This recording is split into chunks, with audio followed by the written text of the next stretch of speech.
मेरे प्यारे दोस्तों, रवि टीचिंग सेंटर में आप लोग का स्वागत है। दोस्तों, मैं आप लोग के लिए हर रोज रात 9 बजे मैथ प्लस रीजनिंग का 10 महत्वपूर्ण प्रीवियस ईयर क्वेश्चन लेके आता हूं। देखिए, पहला 5 क्वेश्चन 1 से 5 तक मैथ का रहता है। पांचों क्वेश्चन 5 अलग अलग चैप्टर से रहता है। आखिरी का 5 क्वेश्चन 6 से 10 तक रीजनिंग का रहता है, जो कि वो भी 5 अलग अलग चैप्टर से रहता है। आप लोग रोज रात 9 बजे मेरे साथ कॉपी और पेन लेके बैठे, सिर्फ संडे को छोड़ करके 10 क्वेश्चन का आंसर आप लोग पहले खुद से सोल्व करने की कोशिश कीजिए, उसके बाद ही सोल्यूशन देखिएगा। आपका डेली प्रैक्टिस भी होता रहेगा। आप समझिए डेली 10 चैप्टर भी सोल्व कीजिए, 5 मैथ का और 5 रीजनिंग का। आइए आज का हम लोग 10 क्वेश्चन सोल्व करते हैं। देखिए, एसएससी जीडी और ग्रुप डी वाला के लिए तो ये रामबाण होगा। देखिए, तो पहला नंबर क्वेश्चन क्या बोल रहा है। देखिए, तो यदि x का 5/9, यदि x का का दिया हुआ, गुना नहीं है, x का 5/9, ठीक है, माइनस 9/4 का क्या दिया हुआ है, 2/5। 9/4 का 2/5 का परिणाम कितना दिया हुआ, -4/5।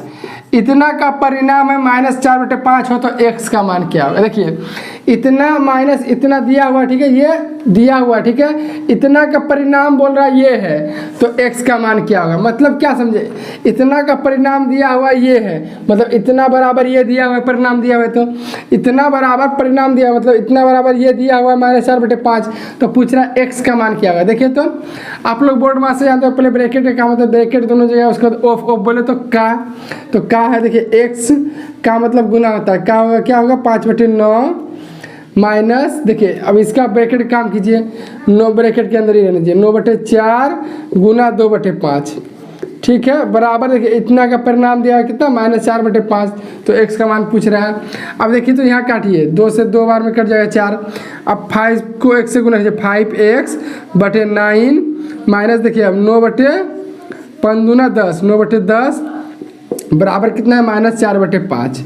अब देखिए, तो 5x/9।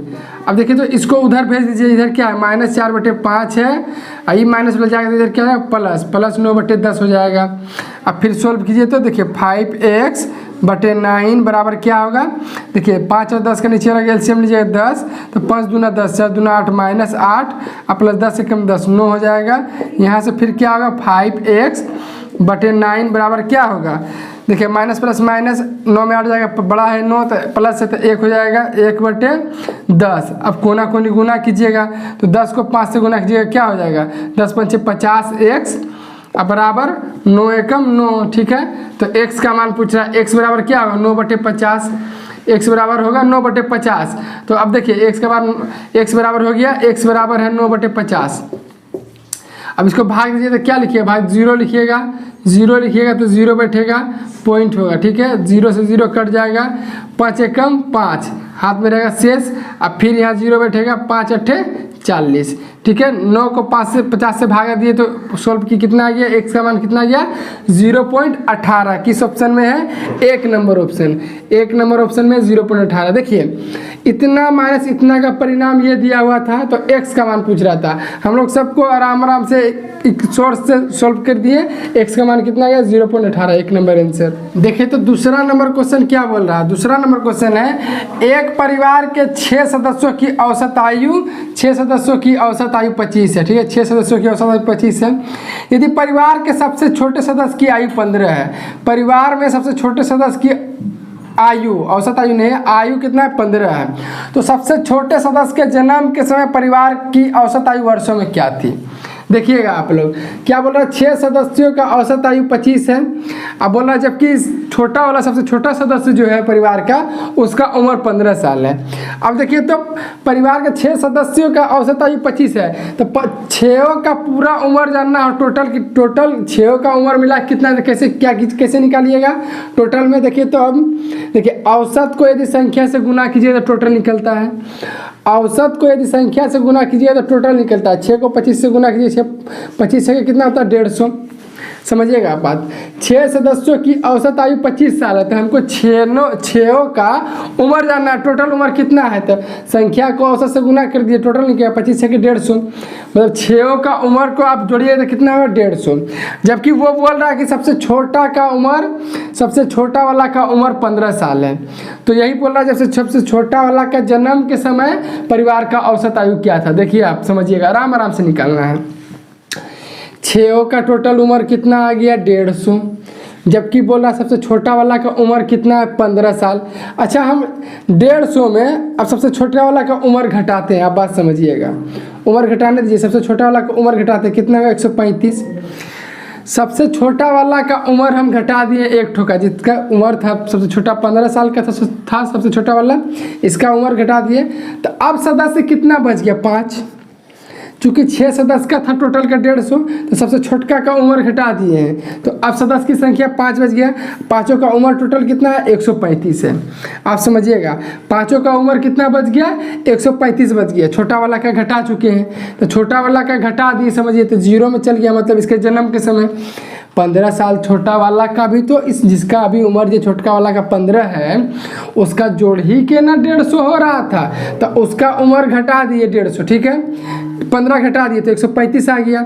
अब 135 आ गया, ठीक है, अब देखिए 135 आ गया, अब 5 सदस्य का है, अब 15 साल पहले पूछ रहा है कि 15 साल पहले जब ये जन्म लिया था, तो ये तो अभी है 15 साल का, तो जब इसका जन्म में जाइएगा तो 15 साल पीछे आइएगा आप, सदस्य की संख्या है 5, तो 15 × 5 = 75 साल, आप 75 सब्बे का उम्र 75 होगा, 15 अब घटाना है एक का, तो 5 ठो 15 × 5 = 75 उम्र घटाना पड़ेगा टोटल, तो पाँचों का अभी उम्र है 135, और जबकि अभी का थोड़ी पूछ रहा है, इसका जन्म के समय पूछ रहा है, तो जन्म का समय सबका उम्र आप 15 साल घटाइएगा, पाँचों का उम्र अभी है 135, तो इसका जन्म के समय सबसे छोटका का जन्म के समय आपको जाना है, तो सबका उम्र में आप 15 साल घटाना पड़ेगा, तो 15 साल कितना बार घटाना पड़ेगा, 5 सदस्य 15 × 5 = 75 इसमें घटाइएगा तो कहाँ पहुँच जाइएगा, देखिए पहले निकालते हैं, 13 में 7 गया 6,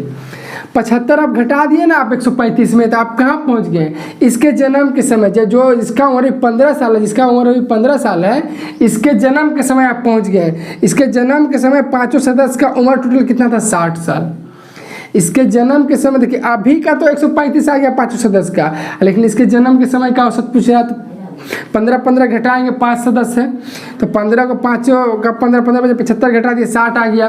जन्म के समय पाँचों का उम्र कितना था 60 साल था। अब उम्र पूछता जन्म के समय टोटल का उम्र कितना था पाँचों का, छठा वाला तो 15वां छठा तो घटाइए दिए हैं, पाँचों का उम्र पूछता है 60 साल बोलते, लेकिन औसत पूछ रहा है। तब टोटल में संख्या से भाग दीजिए, औसत निकल जाएगा, 60 से 5 भाग दीजिए, 60 से 5 भाग दीजिए तो कितना आ जाएगा, 60 में यदि आप 60 में 5 से भाग दीजिएगा तो कितना आ जाएगा 12। औसत आयु कितना निकल के आ जाएगा 12 साल। ठीक है, औसत आयु कितना निकल के आ जाएगा इसके जन्म के समय, छोटका के जन्म समय औसत आयु कितना निकल जाएगा 12 साल। किस ऑप्शन में देखिए तो, किस ऑप्शन में दिखा रहा है, देखिए 2 नंबर ऑप्शन में है। ठीक है, 2 नंबर ऑप्शन में है 12, 2 नंबर ऑप्शन हो जाएगा आंसर। देखिए तो तीसरा नंबर क्वेश्चन क्या बोल रहा है, एक वस्तु का क्रय मूल्य 5800 रुपये है, यदि हानि प्रतिशत 33% है तो विक्रय मूल्य के रुपए में क्या है। ठीक है, क्रय मूल्य सीपी दिया हुआ है, क्रय मूल्य कितना लिख लेते हैं, क्रय मूल्य दिया हुआ है 5800, क्रय मूल्य 5800 है। हानि प्रतिशत क्या है, हानि प्रतिशत है 33%, हानि है 33%। तो पूछा क्या जा रहा है, तो पूछा जा रहा है विक्रय मूल्य। ठीक है, देखिए एक वस्तु का क्रय मूल्य दिया हुआ है 5800, क्रय मूल्य बोले तो क्या सीपी कॉस्ट प्राइस क्रय मूल्य, जितना माल खरीदा है वो। ठीक है, हानि 33% है, एक वस्तु क्रय मूल्य 5800 है। ठीक है, एक वस्तु क्रय मूल्य 5800 मतलब कोई वस्तु 5800 में खरीदा गया है। ठीक है, उसमें हानि हो रहा है 33%, तो पूछ रहा है विक्रय मूल्य क्या है। विक्रय मूल्य कहने का मतलब एसपी, विक्रय मूल्य बोले तो एसपी सेलिंग प्राइस, विक्रय मूल्य क्या है। ठीक है, अब देखिए आपको हम पिछले सब क्लास में ही बता चुके हैं, सीपी दिया हुआ रहे आपसे एसपी पूछे, या तो एसपी दिया हुआ रहे आपसे सीपी पूछे। देखिएगा आप लोग, क्रय मूल्य दिया हुआ है विक्रय मूल्य पूछे, या तो विक्रय मूल्य दिया रहे क्रय मूल्य पूछे। देखिए क्या करना है, क्रय मूल्य दिया रहे तो विक्रय मूल्य यदि पूछे तो आपको होल वैल्यू का सीधा गुना, होल वैल्यू का सीधा गुना, होल वैल्यू का सीधा गुना कीजिएगा, होल वैल्यू अभी निकालना सिखाएंगे। एसपी दिया हुआ है, विक्रय मूल्य दिया हुआ है, आपसे क्रय मूल्य पूछे सीपी, तो होल वैल्यू का उल्टा गुना कीजिएगा, होल वैल्यू का उल्टा गुना कीजिएगा। चलिए पहले होल वैल्यू निकालते हैं, एसपी मिटाइए, होल वैल्यू क्या है देखिए, होल वैल्यू कहाँ से निकलता है। हानि कितना है 33%, 33% का मान क्या होगा 33/100, कोई दिक्कत, 33% का मान हुआ 33% 100। अब देखिए हानि हुआ है ना, हानि हुआ है तो क्या कीजिए, देखिए हानि हुआ है ना, लाभ नहीं हुआ, हानि हुआ है। हानि हुआ है तो माइनस लिखिए पहले यहाँ, हानि हुआ है तो नीचे वाला में ऊपर वाला को घटा के ऊपर नीचे जो करता हूँ, हानि हुआ है तो नीचे वाला में ऊपर वाला को घटा के ऊपर नीचे जो करता हूँ, लाभ होता है तो नीचे वाला में ऊपर वाला जोड़ के ऊपर नीचे जो करता हूँ। हानि हुआ है तो 100 में 63 घटाइए, 100 में 33 घटाइए कितना हुआ 67, 100 में 33 घटाइए 67 होगा, नीचे जो करते हो हानि हो रहा है, ठीक है, हानि हो रहा है तो घटा के ऊपर नीचे जो करते हो, यही होल वैल्यू निकलता है, यही होल वैल्यू निकलता है। अब देखिए सीपी दिया हुआ है हम लोग को 5800, अब पूछा जाए क्या जा रहा है विक्रय मूल्य, एसपी, सीपी दिया है विक्रय मूल्य पूछ रहा है, तो क्या करना है, होल वैल्यू का सीधा गुना, होल वैल्यू यही निकला है। तो 5800 में अब सीपी दिया होल वैल्यू निकाल, सीपी दिया एसपी निकालना, होल वैल्यू का सीधा गुना, 5800 में 67/100 होल वैल्यू यही निकला, सीधा गुना कर दीजिए। अब काटिए तो 2 0 से 2 0 खत्म, 58 और 67 बच गया, इसको गुना कीजिए। 38 36 56 के 6 हाथ में रहा 5, ठीक है। अब देखिए 8 6 के 48, 7 5 35, 35 और 5 40, और 40 से 48 कितना हुआ 88, 88 का 8, 88 का 8 हाथ में रहा 8, 6 5 30 और 8 38, 38 86, ठीक है। क्रय मूल्य था इतना, इसमें 33% हानि हुआ, मतलब कम में बेचा जा रहा है। अब देखिए 5800 में माल खरीदा है और उसको यदि हानि हो रहा है मतलब माल कम में बेचा होगा, मालूम मतलब समझिए कितना में बेचा है 3886 में, किस ऑप्शन में है, 1 नंबर ऑप्शन में है 3886। देखिए तो 4 नंबर क्वेश्चन क्या बोल रहा है, 4 नंबर क्वेश्चन है यदि ए क्यू प्लस बी क्यू बराबर दिया हुआ 218, ठीक है, हो ए प्लस बी बराबर दिया हुआ 2, ठीक है। उसके बाद बोला ए बी का मान, तो ए बी का मान क्या होगा, ए बी बराबर वाट। क्वेश्चन सबको पहले आप लोग खुद से सॉल्व करने की कोशिश कीजिएगा, उसके बाद ही सॉल्यूशन देखा कीजिए। देखिए तो A cube plus B Q बराबर दिया है 218, ए प्लस बी बराबर 2 है, तो पूछ जरा आपसे ए बी बराबर क्या होगा। अब देखिए तो A cube plus B cube का फार्मूला क्या होता है, A cube plus B cube का फार्मूला होता है ए प्लस बी का whole cube minus 3ab into A plus B. समझ रहे हैं बात को, A cube plus B cube का फार्मूला क्या होता है, A cube plus B cube का फार्मूला होता है ए प्लस बी का whole cube minus 3ab into A plus B. अब देखिए ए प्लस बी का मान कितना दिया है 2 दिया हुआ, अच्छा इतना बराबर इसका फार्मूला आता है इतना बराबर तो दिया हुआ ही है 218, बराबर में 218 लिखिए, ठीक है। ए प्लस बी का मान क्या है 2, तो 2 का क्यू हो जाएगा -3, ए बी तो पूछा ही जा रहा है, ए बी रहने दीजिए, ठीक है। यहाँ ए प्लस बी का मान क्या है 2, तो गुना 2 हो जाएगा बराबर 218। 2 का क्यू कितना था 8, माइनस देखिए 3 दूना 6 ए बी हो जाएगा बराबर 218, कोई दिक्कत। अब आपको देखिए -6 ए बी, अब देखिए तो ये +8 को उधर भेजिएगा तो -8 हो जाएगा, 218 -8, कोई दिक्कत। आइए तो माइनस में ये -6 ए बी है, 218 में आ जाएगा कितना हो जाएगा 210, ठीक है। अब माइनस ए बी बराबर क्या हो जाएगा, माइनस ए बी बराबर हो जाएगा 210/6, गुना नीचे चल जाएगा। अब काटिए तो, अब काटिए 6 से काटिए तो 6 देखिए 6 3 18, 3 रहा हाथ में 30 हो जाएगा, 6 5 30 35 हो जाएगा। तो ए बी बराबर क्या हो जाएगा, ए बी बराबर क्या हो जाएगा -35 -35, यही तो पूछ रहा था ए बी बराबर वाट। ए बी बराबर क्या आ गया -35, किस ऑप्शन में है 2 नंबर ऑप्शन में -35। देखिए ए क्यू प्लस बी क्यू बराबर इतना दिया था, ए क्यू प्लस बी क्यू का फॉर्मूला होता है ये इतना बराबर, उसमें 218 दिया हुआ था, सबको सब जगह रख दिए, ए बी का मान कितना आ गया -35, ठीक है। देखिए तो 5वां नंबर क्वेश्चन क्या बोला है, देखिए तो यदि एक वृत्त की परिधि 88 सेंटीमीटर है तो उसका क्षेत्रफल वर्ग सेंटीमीटर क्या होगा, ठीक है। वृत्त की परिधि कितना 88 सेंटीमीटर। अच्छा देखिए वृत्त का परिधि का फॉर्मूला क्या था, वृत्त का परिधि 2πr, वृत्त का परिधि 2πr, यही 2πr वृत्त का परिधि इतना दिया तो 2πr बराबर ही 88 है, कोई दिक्कत यहाँ तक। वृत्त का परिधि देखिए, वृत्त का परिधि क्या होता है, वृत्त का परिधि 2πr, तो वृत्त का परिधि इतना दिया था मतलब 2πr बराबर इतना है। अब 2 पाई का मान तो दिया हुआ नहीं, तो कितना हो जाएगा 22/7 गुना r बराबर क्या हो जाएगा 88, कोई दिक्कत, ठीक है। अब देखिए तो काटिए 22 से ऊपर कटेगा, 22 चौके 88 कटेगा, 2 से भी कटेगा, 2 दूनी 4, ठीक है। देखिए कोना कोनी गुना होगा, आर नीचे कुछ नहीं तो 1 है, आर को 1 से गुना कीजिएगा आर हो जाएगा, और 7 को कोना कोनी ऊपर से 7 दूना 14 हो जाएगा, आर बराबर कितना आ गया 14 आ गया। अब देखिए आपसे पूछा क्या जा रहा है, वृत्त की परिधि दिया था, वृत्त की परिधि दिया था इतना।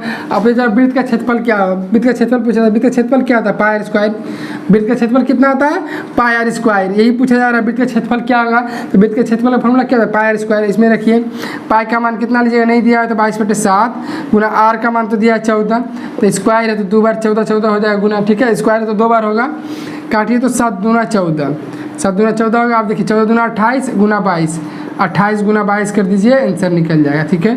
परिधि दिया हुआ था तो परिधि से आर निकाल लिए, क्षेत्रफल पूछ रहा था वृत्त क्षेत्रफल का फॉर्मूला रख दिए, गुना कीजिए 8 दूना 16 की 6 हाथ मेरा 1, ठीक है। 8 दूना 16, 2 दूना 4, 16 4 20 और 1 21 के 1 हाथ मेरा 2, 2 दूना 4 और 2 6, 4 और 2 6, 28 को 22 से गुना की कितना आ गया 616 आ गया। 616 किस ऑप्शन में है, 2 नंबर ऑप्शन में है, 2 नंबर ऑप्शन आंसर हो जाएगा। वृत्त का परिधि दिया हुआ था, ठीक है 88, तो इस परिधि का 2 पाई आर रख दिया, आर का मान निकाले। वृत्त का क्षेत्रफल पूछ रहा था, वृत्त का क्षेत्रफल होता है पाई आर स्क्वायर, इसमें रख दिए कितना निकल गया 2 नंबर आंसर 616।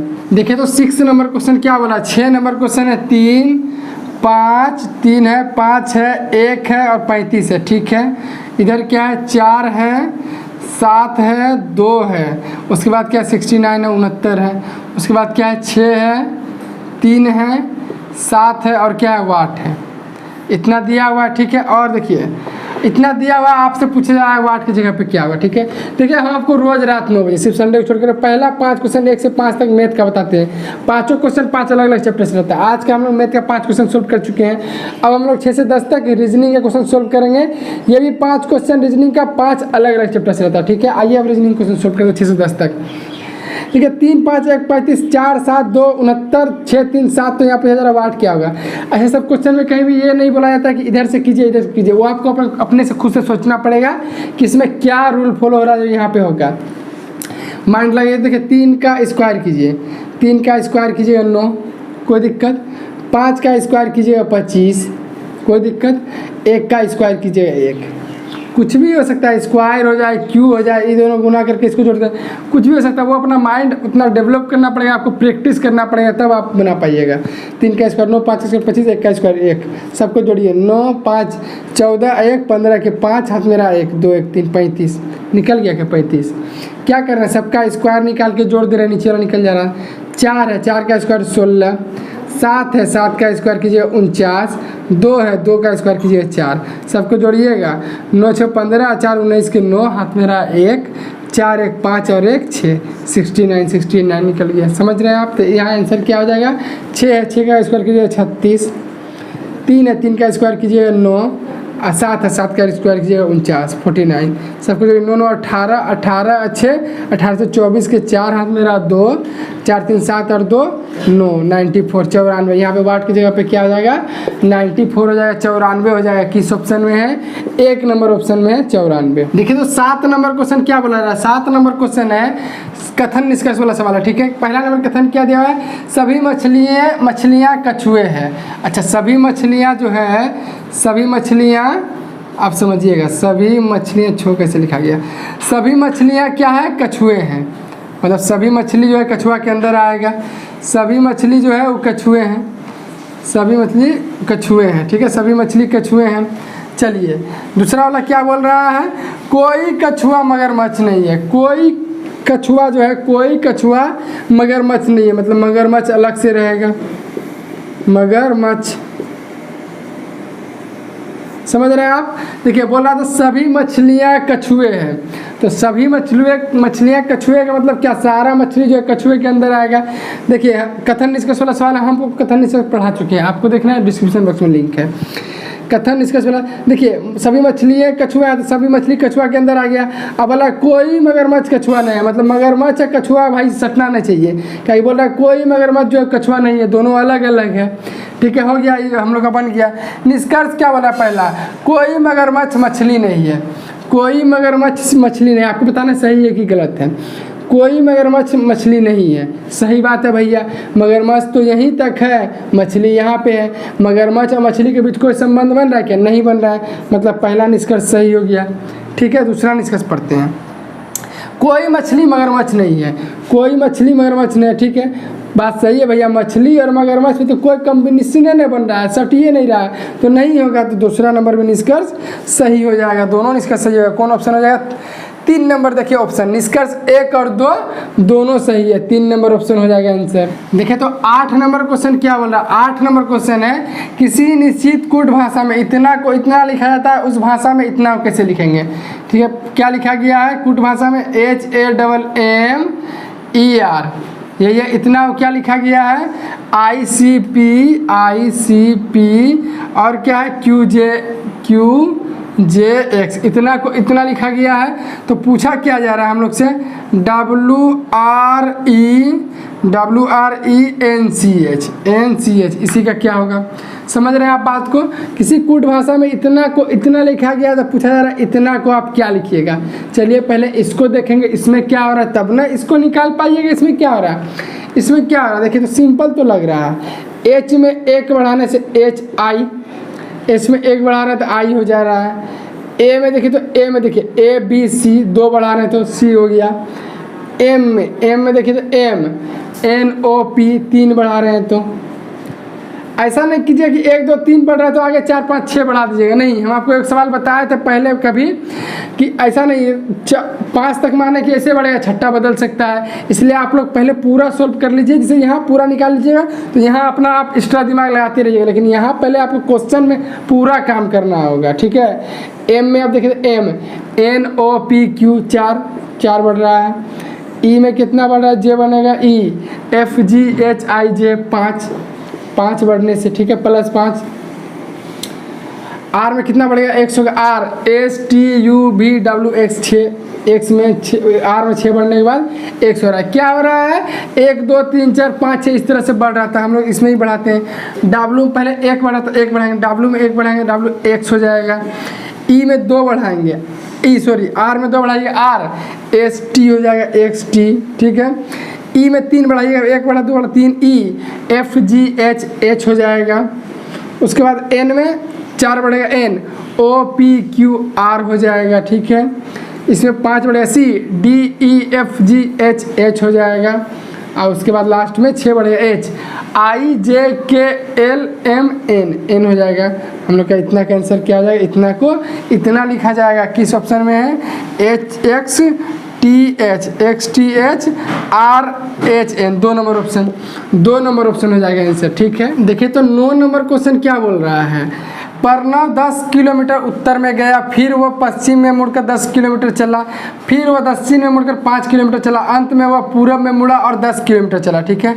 वह अपने आरंभिक स्थल से किस दिशा में है? चलिए सॉल्व करते हैं। देखिए डायरेक्शन एंड डिस्टेंस का सवाल है। जब भी आपको डायरेक्शन एंड डिस्टेंस का सवाल दे, हम आपको देखिए सबसे पहले पढ़ा चुके हैं, आपको देखना है डिस्क्रिप्शन बॉक्स में लिंक है।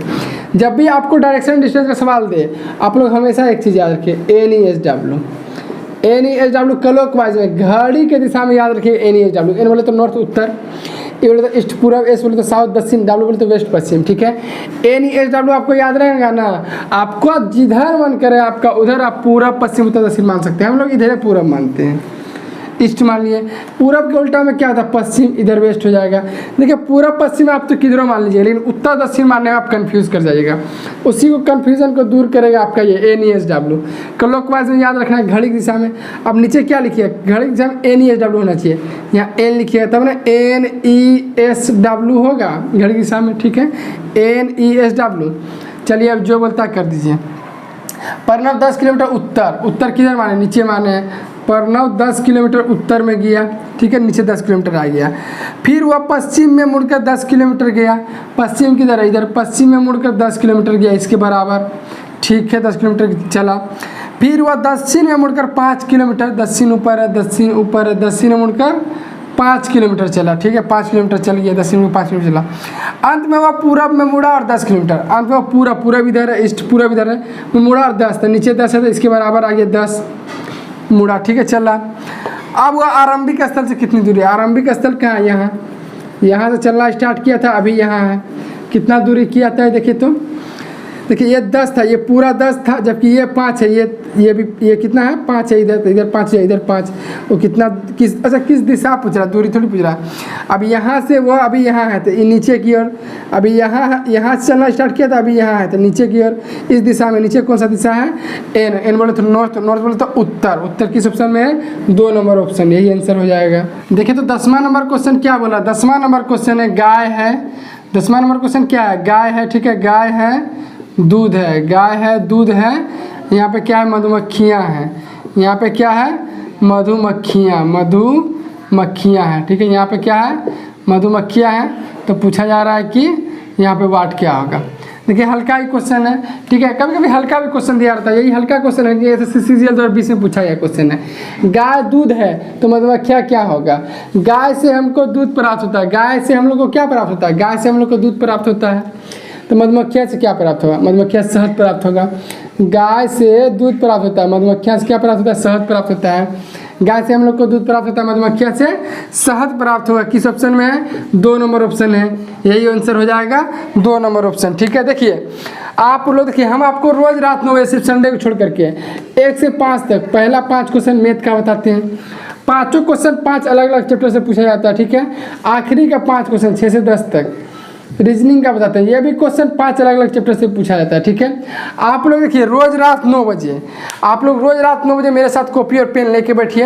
एसएससी जीडी और ग्रुप डी वाला के लिए तो रामबाण है ये, ठीक है। डेली 10 क्वेश्चन सॉल्व कीजिए, आप समझिए ना, डेली आपको प्रैक्टिस भी होता रहेगा, आप समझिए डेली 10 चैप्टर सॉल्व कीजिएगा, 5 मैथ का और 5 रीजनिंग का, ठीक है। वीडियो अच्छा लगा चैनल को सब्सक्राइब कीजिएगा, अपने दोस्तों के साथ शेयर जरूर कीजिएगा। मिलेंगे नेक्स्ट क्लास में, तब तक के लिए जय हिंद जय भारत।